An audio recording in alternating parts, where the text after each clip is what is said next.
mama then found love. She married a boyfriend, this dude named Al Gallen or Galden, something like that, right? And actually, Rick James didn't mind because he noticed that every time his mammy went in the back room with Mr. Al, she would come back out happier. She wasn't a bitch no more.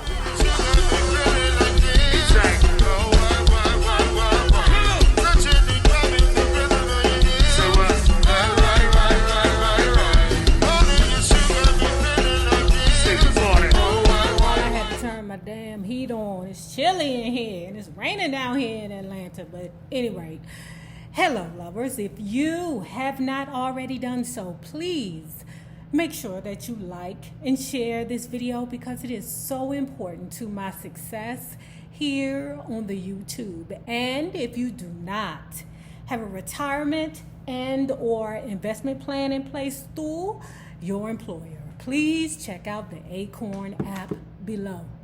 It'll change your life. Now, let's talk about NayRob's Rick James stories, part 2. Okay, so you remember where we left off. Rick James' mother and his 7 siblings moved across the bridge to another project, predominantly white. This is where things get a little touchy. We're gonna have some racism going on here, child, but you know we're gonna keep it clean because we want to keep this like monetized. In this part, he acknowledges his love for Big Mama Thornton. She sang the song Hound Dog. You know, ain't nothing but a hound dog, hey, crying all the time. What he said was, me too, I'm with you, Ricky, I'm right with you, right? But he said one day when him and his mother was watching television, it was old black and white TV, small child. You had a black and white TV, baby. It was a big thing.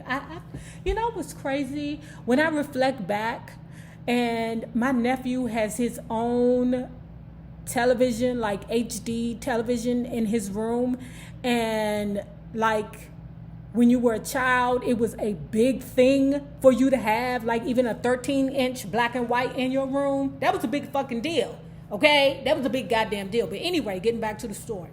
So he's sitting around with his mother watching, and on comes this white dude, you know, with slick black hair and a sneer on his face, okay? And he gyrating. He ain't nothing but a hound dog. Y'all know who it was. It was Elvis Presley. Rickety James say, Mama, why that man singing Big Mama Thornton's song? Mama, what's so good about him? Why he on TV singing it? His mother said, honestly and truthfully, because that's what they like. Rick James say, but Mama, you know I can do it better than him. His mother looked to him lovingly and said, baby, I know you can. Of course he can, because God damn it, he is Rickety James. By the time he started middle school, he was surrounded by Elvis Presley's and, you know, James Dean's and all them other, you know, heartthrobs for the white girls, okay? And they all called him the N-word. Now, so his running partner and his little brother, and it's so funny how they called back then, if you're old enough to remember, back in the day, they didn't say BFF. They said running partner. In fact, my mom used to use the term my walk girls. You know, I was like, walk girls, Mama? What was y'all doing all day? Walking? The truth of the matter is, when you're from D.C., you pretty much walk everywhere, or you get on a metro bus. In D.C., you really and truly don't need a car, kind of like New York. So now that they in this predominantly white neighborhood, going to this predominantly white school, the white boys used to find much joy in chasing Rick and his brother home. Now, one day, his mother seen them, or seen the group of white boys chasing her kids home. Oh no, we got to put a stop to this. That's what won't happen. You won't be chasing my boys home every day.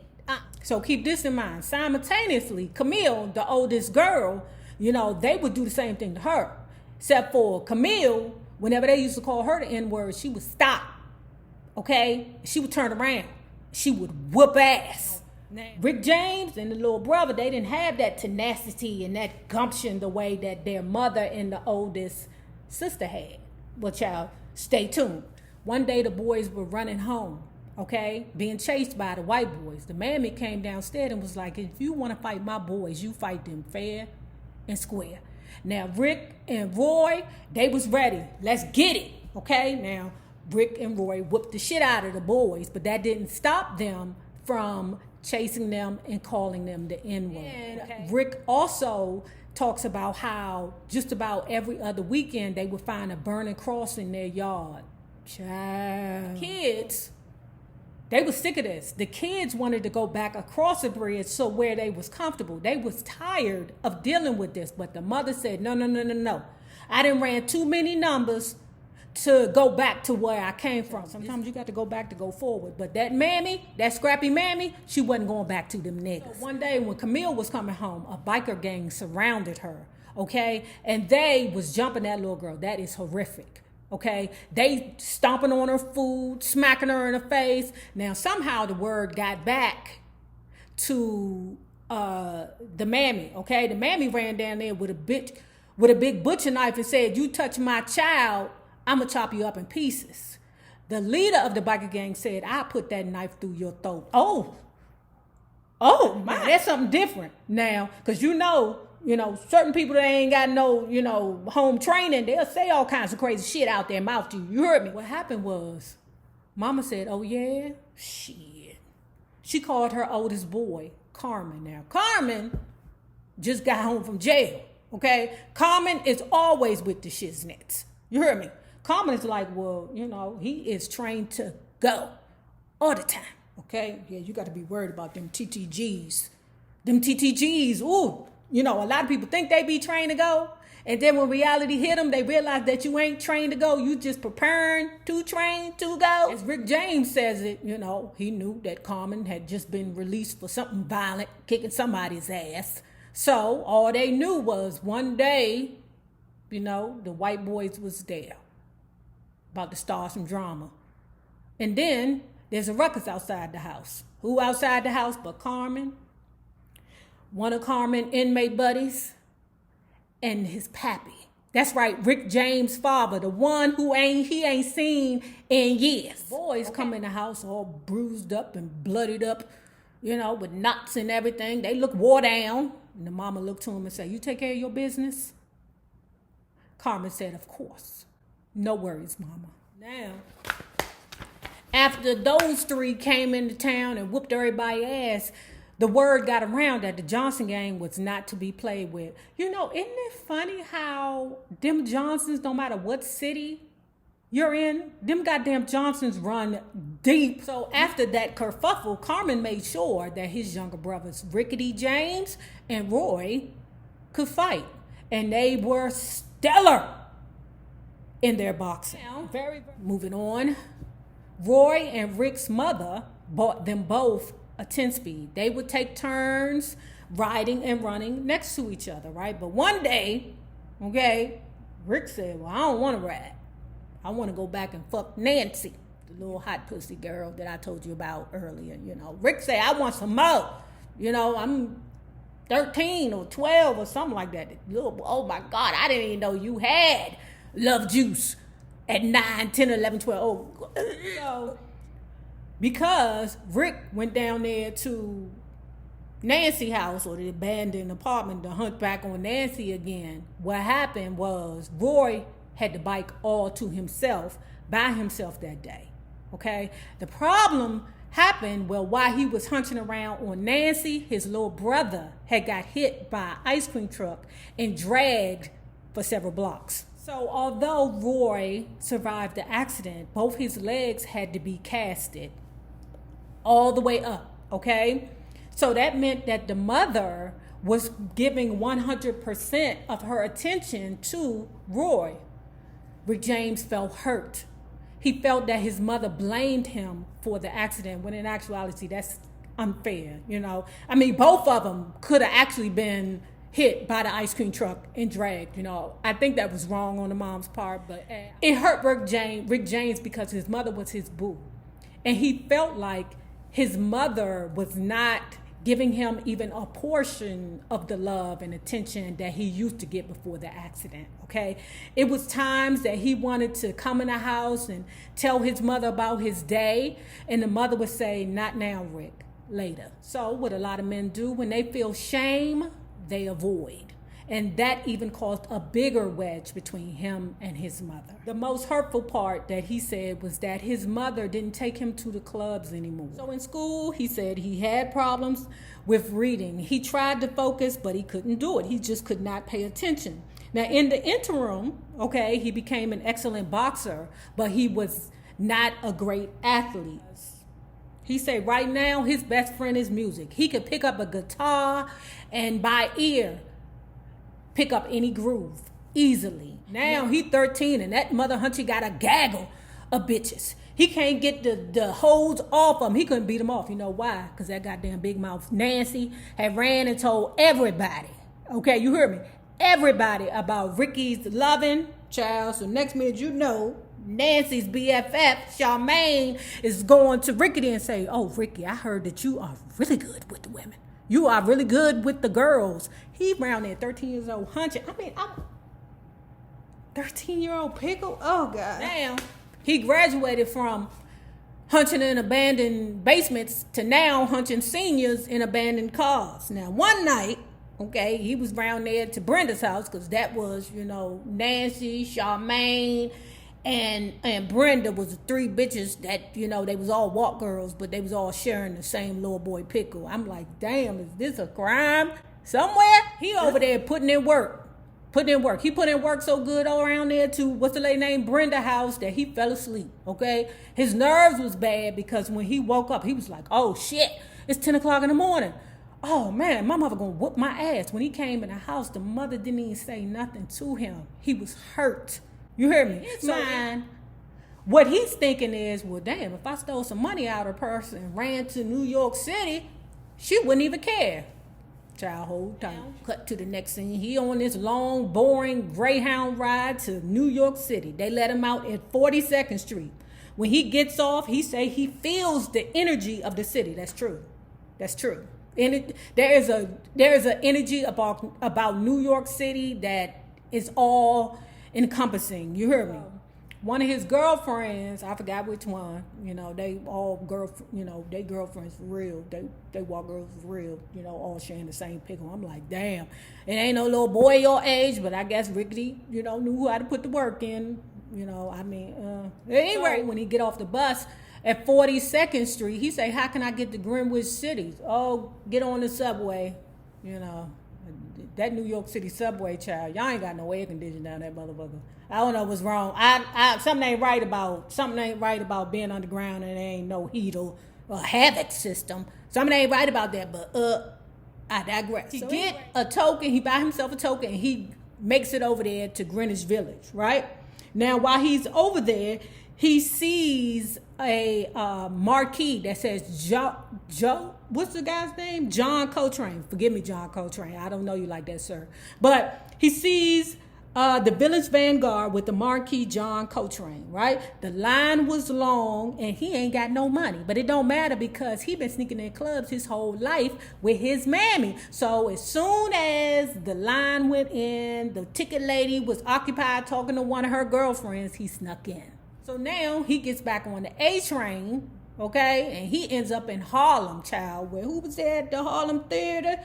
Child, they was showcasing Jackie Wilson. So now here comes the epiphany, okay? He say, I want to have the spirit of Coltrane and the sexy of Jackie Wilson. I don't think Jackie Wilson was that sexy, Rickety. You surpassed Jackie Wilson's sexy. I mean, I'm just being honest. When he got back to Buffalo, he thought he was cool. He thought he was scot-free. Because remember, when he came back from one of them girls' house, 10 o'clock in the morning, his mammy ain't say shit to him. Oh, he got the ass kicking of his life when he got back to Buffalo. Oh, no, okay. What you won't do is steal money out my purse, be gone to the next day, don't call me, and then walk up in here like you paying bills. That's what you won't do. Child, he got the good ass whipping. But that wasn't the last time that he visited New York City. Mama say to her son, baby, what are you doing? Where are you running to? Why you worrying me so much? Something is wrong with you, son. What is wrong with you? He say, Ma, I just got to be free. Of course, he's an air sign. We just got to be free. Let us go to do what we want to do. I enjoy the action and the music of New York City. Well, as long as you know, I'm going to kick your ass every time you come back here. We good. Now, because Rickety James is an Aquarius, he want to do what he want to do.